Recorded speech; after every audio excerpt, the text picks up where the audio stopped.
स्वागत है दोस्तों आपका बिहार न्यूज़ में। मैं हूं आसिफ रजा और आप देख रहे हैं चैनल लाइव। आज है 6 जनवरी 2026। देश प्रदेश और आपके इलाके से जुड़ी आज की सबसे टॉप न्यूज़ लेकर आए हैं आपके लिए। तो चलिए चलते हैं खबरों की ओर। दोस्तों, खबर निकलकर सामने आ रही है कि सरकारी बैंक में नौकरी की तैयारी कर रहे उम्मीदवारों के लिए बड़ी खुशखबरी है। स्टेट बैंक ऑफ इंडिया यानी SBI ने SBI SO भर्ती 2026 को लेकर बड़ा अपडेट जारी किया है। SBI ने इस भर्ती को रिवाइज कर दिया है। कुल पदों की संख्या 996 से बढ़ाकर अब 1046 कर दी गई है। साथ ही ऑनलाइन आवेदन की आखिरी तारीख भी बढ़ा दी गई है। अब उम्मीदवार 10 जनवरी 2026 तक SBI SO स्पेशलिस्ट ऑफिसर के पदों के लिए आवेदन कर सकते हैं। ये भर्ती वेल्थ मैनेजमेंट वर्टिकल के अंतर्गत निकाली गई है। जिन उम्मीदवारों ने अभी तक आवेदन नहीं किया था उनके लिए ये आखिरी और सुनहरा मौका है। जरूरी सलाह यह है कि आवेदन से पहले आधिकारिक नोटिफिकेशन जरूर पढ़ें, योग्यता और अनुभव की शर्तें चेक करें, आखिरी तारीख का इंतजार न करें।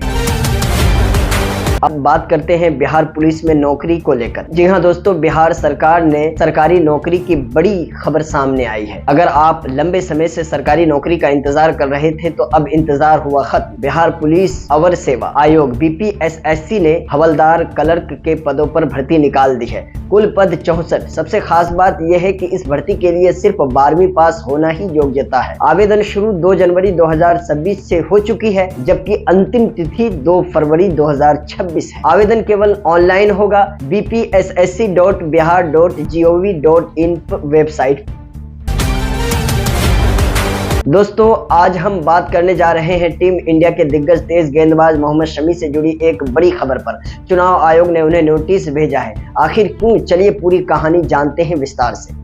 पश्चिम बंगाल में इन दिनों वोटर लिस्ट की स्पेशलिस्ट जांच चल रही है, जिसे कहा जाता है स्पेशल इंटेंसिव रिवीजन यानी SIR। इस प्रक्रिया के दौरान शमी और उनके भाई मोहम्मद कैफ के फार्म में कुछ तकनीकी गड़बड़ियां मिली है, खास तौर पर प्रोजेनी मैपिंग और सेल्फ मैपिंग से जुड़ी।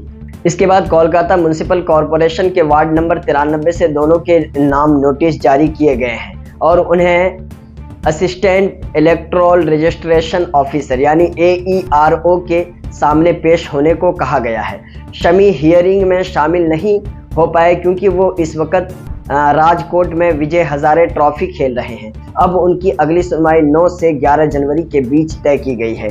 शमी कोलकाता के वार्ड 93 में वोटर के तौर पर रजिस्टर्ड है, जो रास बिहारी विधानसभा सीट में आता है। हालांकि 2024 के लोकसभा चुनाव में शमी ने अपने पैतृक गांव अमरोहा उत्तर प्रदेश में जाकर वोट डाला था। संभव है कि यही बात उनके फॉर्म में डुप्लीकेसी या एंट्री एरर का कारण बनी हो। अब शुरू हुई राजनीति। जी हां दोस्तों, मुख्यमंत्री ममता बनर्जी ने चुनाव आयोग पर आरोप लगाया है कि SIR के नाम पर आम लोगों को परेशान किया जा रहा है। उन्होंने चीफ इलेक्शन कमीशन को लेटर लिखकर प्रक्रिया को रोकने की मांग की है। वहीं विपक्ष के नेता शुवेंदु अधिकारी ने पलटवार करते हुए कहा कि ममता फर्जी वोटर्स को बचाने की कोशिश कर रही है। तो अब सारा मामला खिलाड़ियों से निकलकर सीधे राजनीति के मैदान में पहुंच गया है। देखना ये दिलचस्प होगा कि शमी क्या जवाब देते हैं और आयोग आगे क्या कदम उठाता है।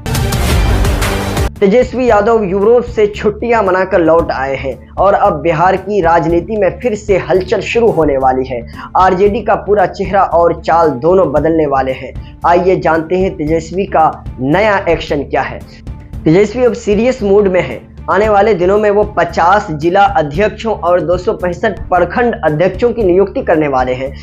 राजद के मौजूदा प्रदेश अध्यक्ष मंगनी लाल मंडल को बदला जा सकता है। जी हां दोस्तों, संगठन की कमजोर पकड़ और हार के लिए उन्हीं की कार्यशैली पर सवाल उठे। पुराने ढर्रे को तोड़कर पार्टी में नई ऊर्जा भरनी और नीचे तक नया नेतृत्व तैयार करना, साथ ही भीतर घातियों पर एक्शन की तैयारी है। 400 से ज्यादा नामों की पहचान हो चुकी है। मकर संक्रांति के बाद तेजस्वी यादव राज्यव्यापी यात्रा पर निकलेंगे। मौसम थोड़ा गर्म होते ही वो जनता से मिलेंगे, अपनी हार के कारण बताएंगे और अदृश्य शक्ति वाले मुद्दों को फिर से उठाएंगे। ये यात्रा कुछ वैसी ही होगी जैसे 2020 के चुनाव बाद उनकी धन्यवाद यात्रा थी। हर साल मकर संक्रांति पर राबड़ी आवास पर चूड़ा दही भोज होता है। इस बार भोज होगा या नहीं ये तेजस्वी तय करेंगे। उसी दिन पार्टी के कई अहम फैसले भी लिए जा सकते हैं। लालू यादव फिलहाल इलाज के बाद दिल्ली में ही है, लेकिन उनके पटना लौटने की संभावना है। बिहार में इस साल पंचायत चुनाव है। ये चुनाव गैर दलीय होते हैं, लेकिन हर पार्टी चाहती है कि उसके केडर जीते। तेजस्वी का फोकस अब नीचे से संगठन मजबूत करने पर है, क्योंकि विधानसभा में आरजेडी का प्रदर्शन कमजोर रहा है, सिर्फ 25 सीटें। अगर पंचायत स्तर पर पकड़ नहीं बनती तो आगे की राह मुश्किलें हो सकती है। पत्रकार परवीन बागी कहते हैं कि तेजस्वी यूरोप से रिचार्ज होकर लौटे हैं, नए जोश और नए प्लान के साथ। वहीं ओम प्रकाश अश्क का कहना है कि तेजस्वी के पास जनता के बीच उठाने के लिए ढेरों मुद्दे हैं। महंगाई, बेरोजगारी, अपराध, बस उन्हें सक्रिय रहना होगा। तेजस्वी अब आराम नहीं बल्कि एक्शन मोड में है। अब देखना यह होगा कि क्या ये नया तेजस्वी संकलन बिहार की राजनीति में लालू यादव की पुरानी चमक वापस ला पाएंगे। जी हां दोस्तों, कटिहार से खबर निकल कर आ रही है। ये कहानी है बिहार के कटिहार जिले की, जहां 18 किसान परिवारों की मेहनत और उम्मीद पर पानी फिर गया है। सचमुच पानी ही इनसे छीन लिया गया है। 90 बीघा में लगे मक्के की फसल बर्बाद होने के कगार पर है। किसानों का आरोप है कि गांव के कुछ दबंगों ने खेतों तक जाने वाले पानी के रास्ते को जबरन बंद कर दिया है। नतीजा सिंचाई ठप पड़ गई और खेतों में खड़ी मक्का की फसल सूखने लगी है। किसानों का कहना है कि उन्होंने तो किसी से झगड़ा भी नहीं किया, फिर भी अब नाव पर चढ़ने तक से रोका जा रहा है। इलाके की भौगोलिक स्थिति ऐसी है कि खेती के लिए नाव ही एकमात्र रास्ता है। बिना नाव के किसान अपने खेत तक नहीं पहुंच पा रहे हैं, न देख रेख न सिंचाई कर पा रहे हैं। तो ऐसी सूरत में किसानों ने जिला पदाधिकारी को लिखित शिकायत दी, लेकिन अब तक कोई ठोस कदम नहीं उठाया गया। किसानों में आक्रोश और निराशा दोनों है। उनका कहना है कि अगर पानी नहीं मिला तो हमारी पूरी साल की मेहनत मिट्टी में मिल जाएगी। किसानों का विरोध प्रदर्शन सोमवार को भारतीय किसान संघ के बैनर तले किसानों ने आजमनगर के कॉलेज चौक सालमारी में सड़क जाम कर प्रदर्शन किया। हाथों में तख्तियां, नारों की गूंज, जिला प्रशासन के खिलाफ जमकर नारेबाजी हुई। 1 घंटे तक यातायात पूरी तरह ठप रहा। गाड़ियों की लंबी कतारें लग गई, बच्चे और मरीज फंसे रहे। थाना प्रभारी निपुण कुमार पुलिस दल के साथ मौके पर पहुंचे। किसानों से बातचीत हुई और आश्वासन दिया गया कि उनकी शिकायत सुनी जाएगी। किसान माने और जाम हटाया गया, लेकिन उन्होंने चेतावनी दी। उन्होंने चेताया कि अगर जल्दी पानी का रास्ता नहीं खुला तो आंदोलन और तेज करेंगे।